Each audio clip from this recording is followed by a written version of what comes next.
Bismillahirrahmanirrahim. Assalamualaikum warahmatullahi wabarakatuh.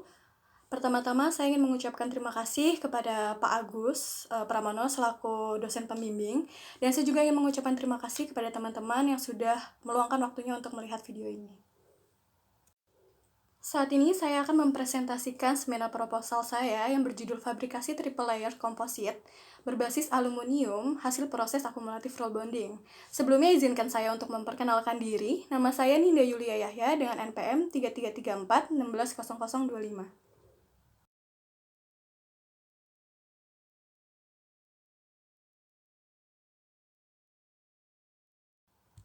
Selanjutnya ada pun outline yang akan saya bawakan pada presentasi kali ini, yaitu yang pertama adalah pendahuluan, yang kedua adalah tinjauan pustaka, yang ketiga adalah metodologi penelitian, dan yang terakhir adalah daftar pustaka.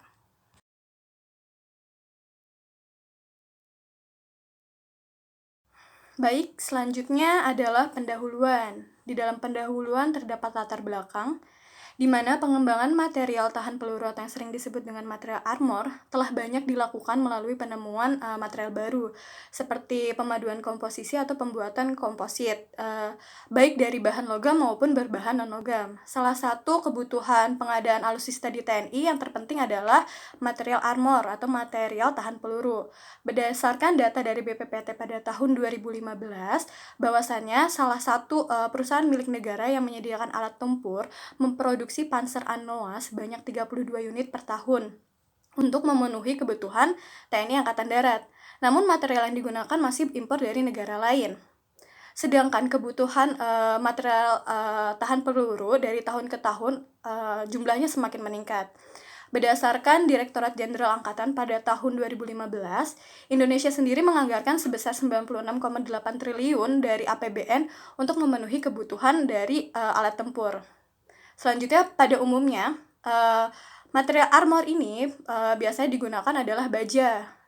Tapi baja memiliki keterbatasan di bagian densitas, di mana densitas baja itu sebesar 7,86 gram per centimeter kubik.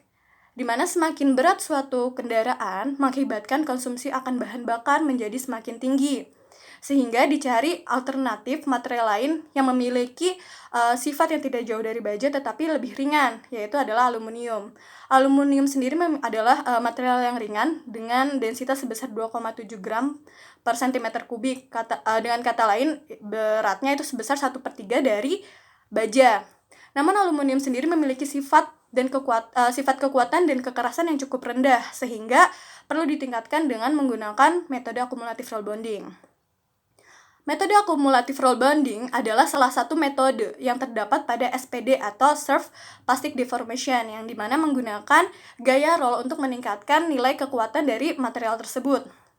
Selanjutnya, sedikitnya siklus akumulatif roll bonding pada pembuatan komposit menimbulkan banyaknya porositas yang akan mengakibatkan atau menyebabkan sifat mekanik dari material tersebut itu tidak meningkat secara signifikan.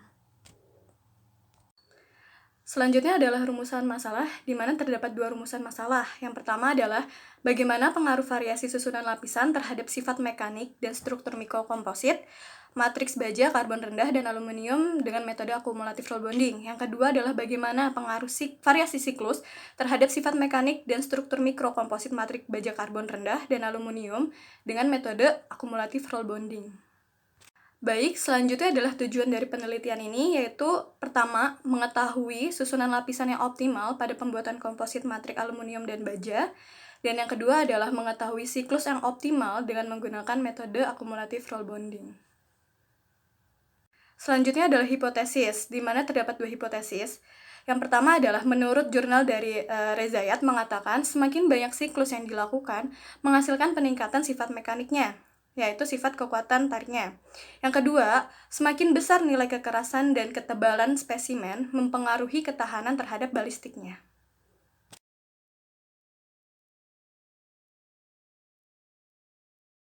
Selanjutnya adalah tinjauan pustaka. Dapat dilihat pada PPT, baja karbon rendah merupakan paduan dari unsur besi dan karbon dengan kandungan karbon kurang dari 2%, dengan memiliki densitas sebesar 7,86 gram per cm kubik, dengan kekuatan luluh sebesar 275 megapascal, dan kekuatan tarik antara 415 dan 550 megapascal.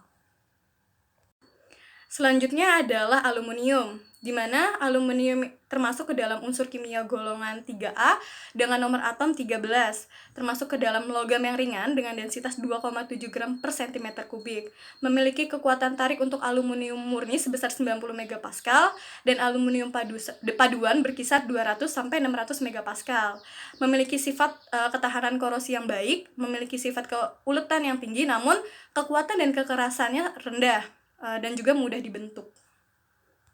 Baik, selanjutnya dapat dilihat pada tabel daftar seri paduan aluminium.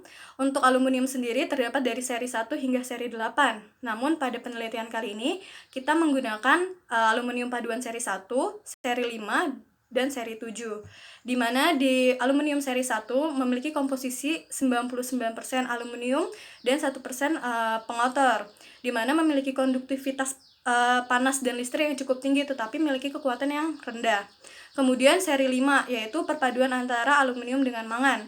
Penambahan unsur mangan pada paduan ini akan meningkatkan kekuatan dari paduan aluminium ini. Penambahan mangan sebesar 15,35% dapat menurunkan titik lebur dari 660 derajat Celcius hingga 450 derajat Celcius. Memiliki ketahanan terhadap korosi yang baik dan mampu las yang baik. Selanjutnya ini adalah aluminium seri 7, di mana aluminium ini berpadu dengan zinc. Paduan aluminium ini memiliki kekuatan yang sangat tinggi, namun memiliki tahan korosi yang rendah. Komposit. Komposit merupakan gabungan atau perpaduan dari dua atau lebih material dengan sifatnya yang masing-masing untuk menghasilkan material baru dengan sifat yang baru. Seperti dapat dilihat dari gambar, terdapat skema struktur komposit.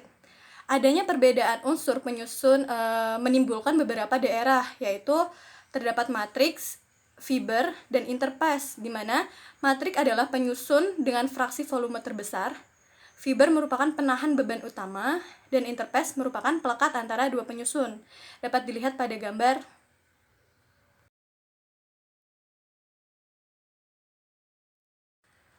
Baik, selanjutnya ada komposit berdasarkan penguatnya terbagi menjadi 3.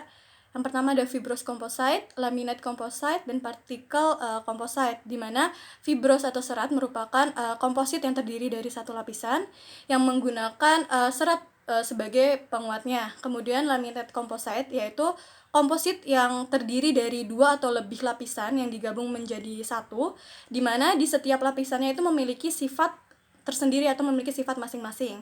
Selanjutnya itu adalah particulate composite, di mana komposit ini memanfaatkan serbuk sebagai bahan penguatnya untuk mendistribusikan secara merata dalam matriksnya. Selanjutnya adalah teknologi SPD, Severe Plastic Deformation, di mana terbagi menjadi 4 metode. Yang pertama terdapat HPT, yaitu High Pressure Torsion, dengan prinsip benda kerja ditaruh di antara dua landasan, ya dari atas diberi tegangan dan dari bawah diberi gaya torsi. Selanjutnya ada ECHAP, Equal Channel Angular Pressing, seperti dilihat pada gambar. Proses penekanan di mana gaya kompresi dan gaya tarik diterapkan pada sudut cetakan, menghasilkan kekuatan yang tinggi tanpa merubah dimensi dari spesimen tersebut.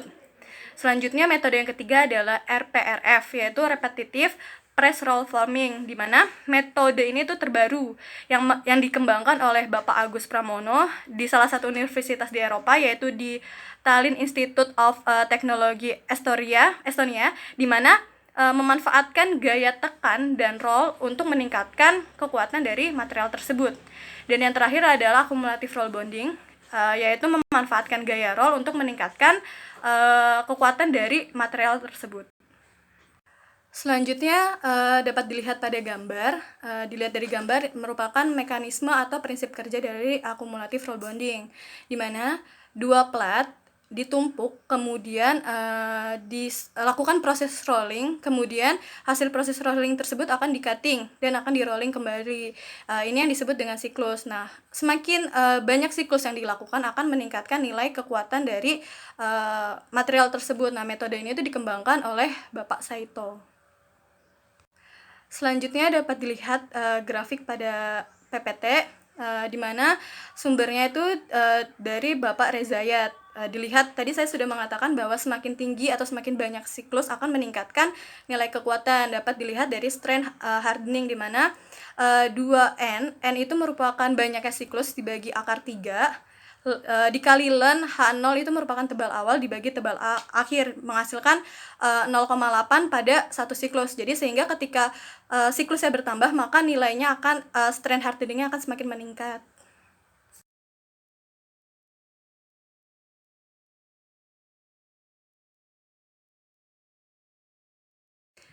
Selanjutnya adalah metodologi penelitian, di mana langkah pertama yaitu plat aluminium seri 1100, 5025 dan seri 7075 dan baja karbon rendah sebesar 0,03%. Plat dipotong dengan dimensi berukuran 150 kali 30 mm dan dilubangi di setiap sikunya dengan diameter 3 mm. Nah, selanjutnya akan dilakukan proses annealing pada aluminium dan baja karbon rendah dengan masing-masing temperatur 900 derajat Celcius untuk baja dan 450 untuk aluminium selama 1 jam. Kemudian permukaan dibersihkan dengan sikat, kawat, dan aseton gunanya untuk membersihkan permukaan dari kotoran. Selanjutnya dilakukan 3 variasi susunan lapisan, yaitu untuk lapisan pertama tersusun dari aluminium seri 5052, kemudian baja karbon rendah 0,03%, terus kemudian aluminium seri 7075. Untuk susunan lapisan kedua yaitu aluminium seri 5052, 7075 dan 1100. Kemudian untuk susunan terakhir atau lapisan ketiga yaitu aluminium seri 7075, 5052 dan 1100. Selanjutnya adalah proses preheating, di mana dilakukan dengan temperatur 450 derajat Celcius selama 15 menit. Kemudian dilakukan proses forging dengan pembebanan kurang lebih 50 ton. Kemudian dilakukan proses preheating kembali dengan temperatur 450 derajat Celcius selama 15 menit. Setelah melakukan proses preheating, material tersebut akan melakukan proses cumulative roll bonding, di mana siklus yang digunakan yaitu divariasikan, yaitu 2 siklus, 4 siklus, dan 6 siklus dengan persen reduksi yaitu 50%. Selanjutnya adalah pengujian. Kita menggunakan 4 pengujian. Di antaranya yang pertama adalah pengujian balistik, kedua uji tarik, ketiga adalah uji kekerasan, dan keempat adalah pengujian struktur mikro dengan menggunakan mikroskop optik. Selanjutnya didapat data pengamatan, kemudian dianalisa dan dibahas, kemudian sesuai dengan literatur lalu kesimpulan. Adapun alat-alat yang digunakan pada penelitian ini yaitu ada yang pertama adalah mesin rolling, mesin pemotong, muffle furnace, gerinda tangan, neraca teknis, mesin gerinda, mistar besi, mesin uji tarik, mesin uji kekerasan, optical mikroskop, mesin bor, dan tool steel. Serta senapan, peluru, jangka sorong, sikat kawat, ragum, gergaji besi, penjepit, sarung tangan termal, masker, amplas, dan yang terakhir adalah kain majun. Adapun bahan-bahan yang digunakan pada penelitian kali ini, yang pertama itu adalah plat aluminium seri 1100, 5052, dan 7075. Kemudian yang kedua adalah baja karbon rendah sebesar 0,03% kadarnya. Kemudian yang ketiga adalah kawat tembaga yang digunakan untuk mengikat. Yang keempat adalah aseton, yang kelima adalah resin, yang keenam adalah hardener. Selanjutnya adalah daftar pustaka. Berikut adalah daftar pustaka yang saya gunakan untuk presentasi pada kali ini. Dapat dilihat pada PPT. Terima kasih untuk perhatiannya. Kurang lebihnya mohon maaf. Sekian dari saya. Wassalamualaikum warahmatullahi wabarakatuh.